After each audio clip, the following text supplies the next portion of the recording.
Architects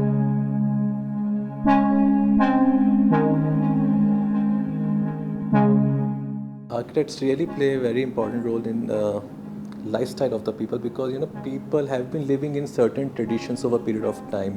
They have been living in different cultures. So even if you can just simply observe, when you are actually pulled out of certain traditions or culture, you start actually getting bit of I would say imbalanced, or not very happy about the situation. So that's how the we work at the micro level. So if I make a room little tilted, you're not very happy about it. So what we are trying to do, we are trying to change your microculture. So that's where architect come into the picture. Firm was basically established by my father. So I joined him in 2011. So it's been 16 years now for me into this practice, and it's been a lovely journey. I came into the architecture, I would say, when I was only 4 years old. I used to sit next to the drafting board of my father, and that always fascinated me. What is drawing, why is drawing, those sketching. And later on, when I started growing up further, I got this habit of visiting the places, maybe historic places around my neighborhood. I used to live in the old Delhi city, and that chaotic neighborhood, along with some iconic historical buildings like Qutub Minar and all. So that started fascinating me with the completely different contrast, and that's how the journey began. So it completely absorbed me into that sort of setting. And that was the time I decided that yes, I want to be an architect. And formally I went to school in 2003, and then it took a few years when you actually finish all your school and everything. And then formally when you enter into this profession, it's a completely life-changing experience. When you come out of the school, so you're always very excited and full of energy. Yes, I want to do this, that. So when I came from school, my architecture school, I did a resort.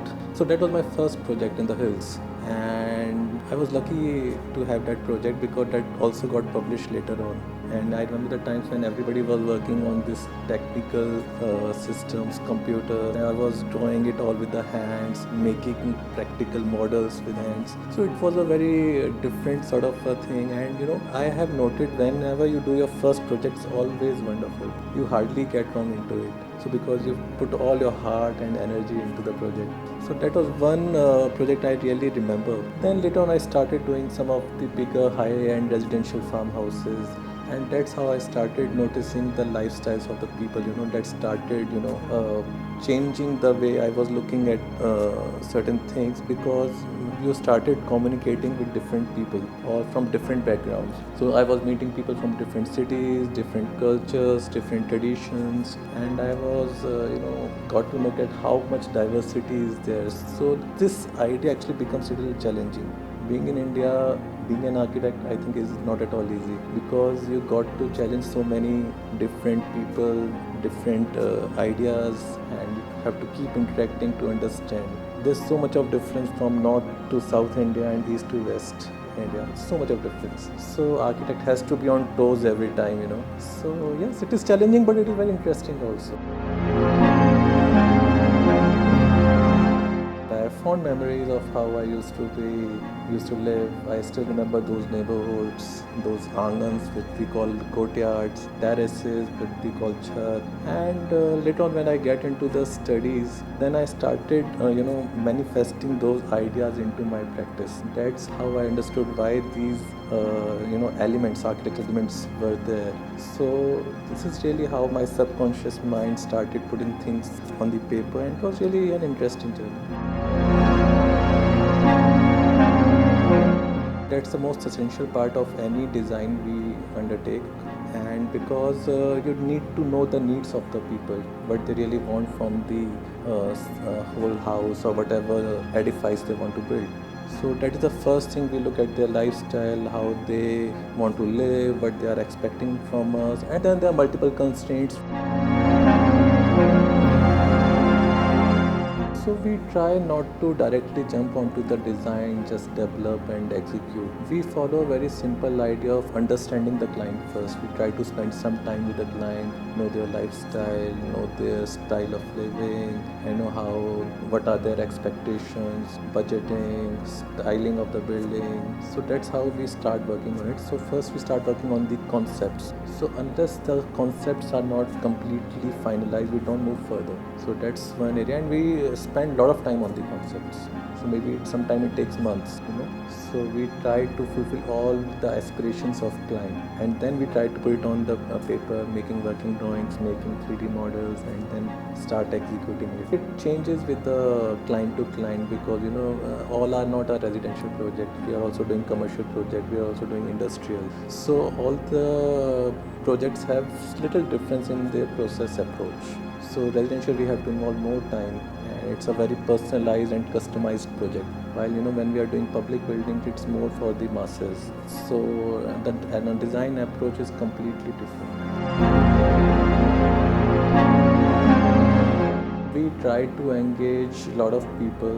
There are consultants for structure, there is a consultant for MEP, now there is a consultant for lighting, and nowadays we have this fenestration consultant also. We need people for glazing, we need people for flooring. So there are multiple agencies working with us, and we try to engage them from the start of the project. So later on there are no hiccups, so that our design intent is clear throughout the process. And later on there are no changes. So it becomes much easier. So if you start engaging the vendors, I will not call them vendors, but probably the partner, because they help you clarifying a lot of things.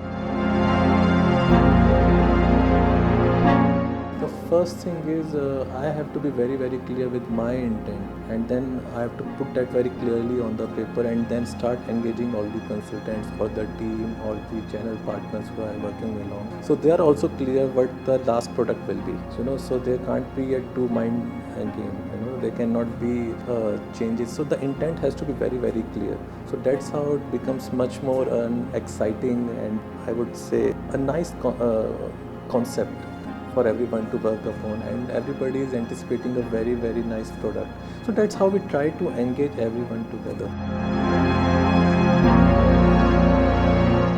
I've been working with AluK for some time now. It's been years, and I'm pretty happy the way they approach the project, because they try their best to possibly help in every possible detailing of the project, because sometimes we are confused how this detail will be aligned with the walls or maybe the floor.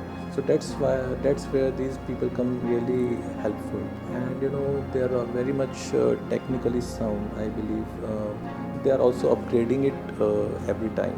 And so I've seen their journey, how they introduced the thicker system. Later on they have actually moved to a slimmer sections, and their systems I found very robust, very strong, and they know their job really well, and they're very supportive. So they're just a phone call away. So it's really helpful. You need people like them.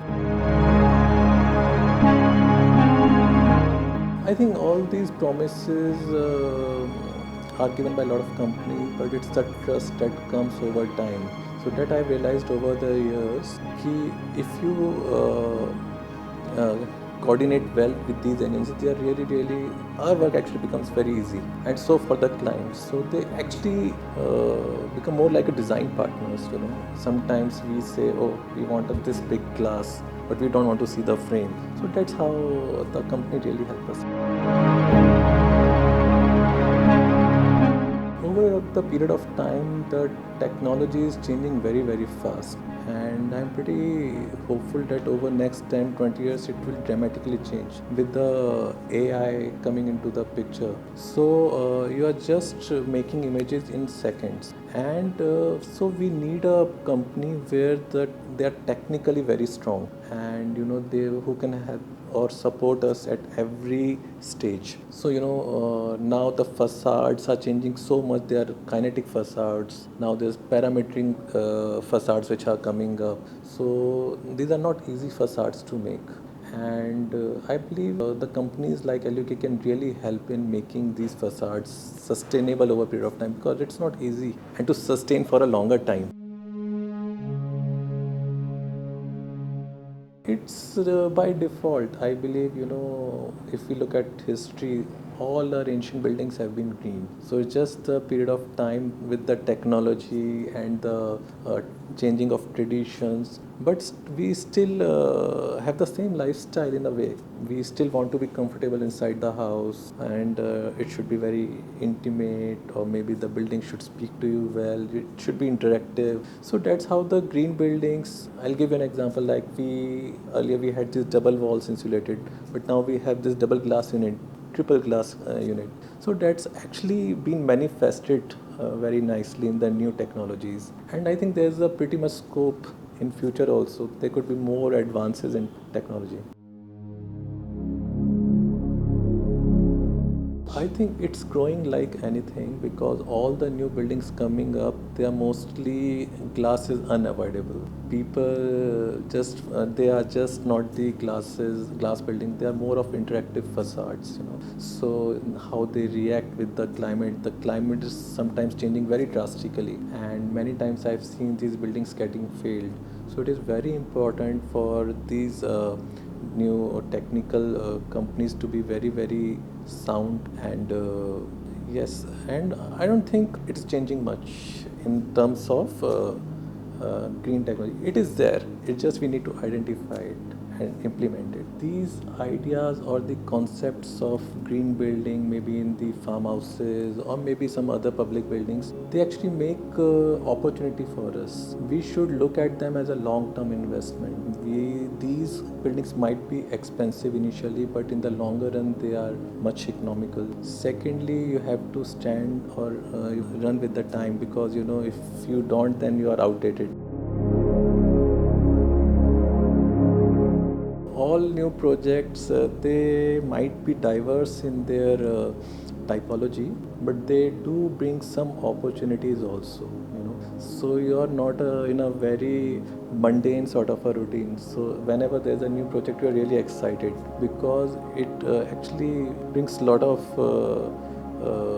brainstorming, and you get to see or interact with a lot of other people, so your routine completely changes. And it's very exciting. One should be doing diverse projects. You just cannot sustain on the single typology. See, I've been a student 15 years back, so I would advise them to, when you're a student, you should read, travel, you should be theoretically strong, because once you're in the field, it's very demanding, it's very challenging, and then that's where you have to be on your toes. Once you're in the field, yes, you have to make site visits, you have to meet different people, there must be more challenges which will come up, but you have to stay strong, and yes, you have to upgrade yourself technically. So because the new era is just about design. So you have seen what AI is doing, or these intelligent buildings which are coming up. It's all because of computer generated. So one has to be very very technically advanced. This is one advice which I want to give to the people. Like the traditions change, the practice is also getting changed, and how we have actually moved from the drafting boards to computers, and now we are more working towards the interactive screens. So that's how one has to move. So it is very important. You read, travel, and you have to break your routine also sometimes, because it is very tiring also, because we architects, it is very very demanding profession, because you're just not only sitting on the desk, you're also going to the sites, you're meeting people, you're meeting contractors, you're meeting the vendors or the partners. So as we say, the architect is also the master of plastic arts. So we are just not the painters, sculptors, but you have to be master of all the fields. Another very important message I would like to give to the youngsters is to manage things really well, because once you're in profession, and if you're just sitting and doing things, it's not possible. So you should learn to manage also.